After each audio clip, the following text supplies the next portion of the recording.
என் பொண்டாட்டி சீக்கிரம் வேகிற மாதிரி ஒரு பருப்பு வாங்கிட்டு வர சொன்னா எங்க இருக்குன்னே தெரியலையே. ஹாய் ஹலோ, இன்னைக்கு நம்ம என்ன பண்ண போகிறோம்னா ஒரு ரேண்டமான பர்சனை சூஸ் பண்ணி அவங்களுக்கு இங்கே தானே வச்சுருந்தேன், எங்கடா அது, இந்த ஏற்பாடை நம்ம கொடுக்க போகிறோம். வாங்க போகலாம். ஹாய் சார், உங்களை தான் சார். சொல்லுங்க choose any random number 1 to 5 sir. தம்பி, இந்த பருப்பு எந்த சைடில் இருக்குன்னு தெரியுமா? பருப்பா சார்? அது இல்லை, 1லேருந்து 5 நம்பரில் ஏதாவது ஒரு நம்பர் செலக்ட் பண்ணுங்கள் சார். ஓ அப்படியா, சரிங்க 5ங்க. Sir, today you are the luckiest person. You want this airpod for free. எடுத்துக்கோங்க சார். இந்த பருப்பா சீக்கிரம் வேகுமா?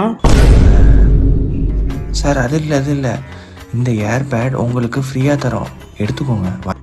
அப்படியா, கொடுங்க. தம்பி, என்ன தம்பி, இந்த பருப்பு 2000 சொல்கிறாங்க, நீங்கள் ஃப்ரீன்னு சொன்னீங்க, அவங்க 2000 சொல்கிறாங்க பாருங்க. போகிறோம்